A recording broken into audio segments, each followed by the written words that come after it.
माझ्या बाळा, कधी तुला वाटतं का की आयुष्य खूप कठीण आहे?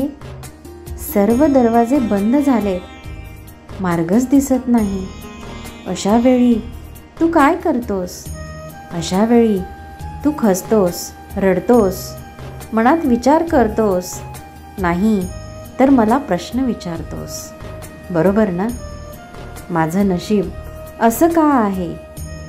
पण लक्षात ठेव, नियती कधीच आपल्या विरुद्ध नसते, ती नेहमी आपल्या सोबत असते.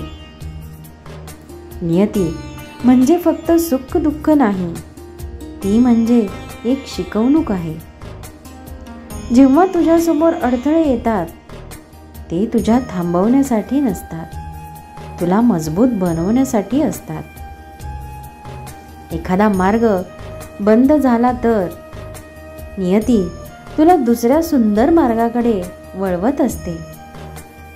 तुला तेव्हा दिसत नाही, पण वेळ गेल्यावर कळतं की जे घडलं ते तुझ्या भल्यासाठी होतं.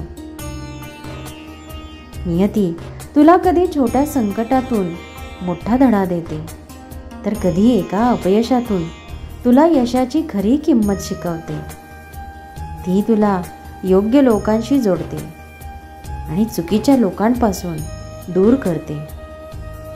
कधी वाटतं की नियतीने आपल्याला एकटे का टाकले, पण खरं तर ती तुला तुझ्या सामर्थ्याची ओळख करून देत असते.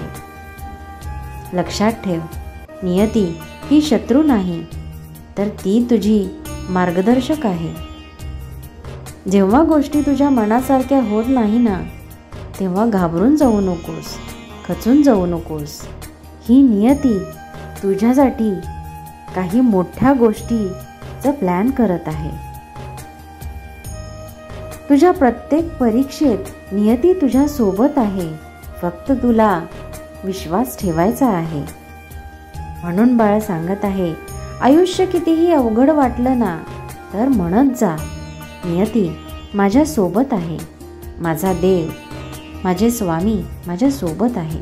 आणि जेव्हा हाच विश्वास तुझ्या मनात अगदी घट्ट होईल ना, तेव्हा कोणतंही वादळ तुला कधीच कोलमडू शकणार नाही किंवा तुला कधीच हरवू शकणार नाही.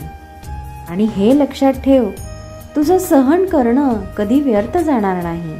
तुझ्या प्रत्येक वेदनेला मी आशीर्वादात बदलणार आहे.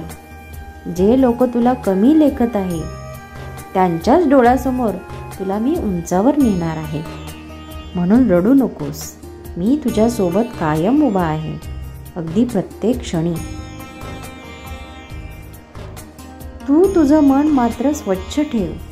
मी योग्य वेळ आली तर योग्य न्याय करेन. तुझ्यासाठीच, होय तुझ्यासाठीच मी असे दरवाजे उघडेन जिथे तुला आदर, सन्मान आणि समाधान मिळेल. येणाऱ्या पुढच्या काळात तुझ्या जीवनात खूप मोठा बदल होणार आहे, याचं संकेत तुला आता मिळत आहे. हे तू जाणतो. तुझ्यासाठी मोठं आणि सुंदर भविष्य मी आधीच ठरवलं आहे. तेव्हा निश्चिंत राहा.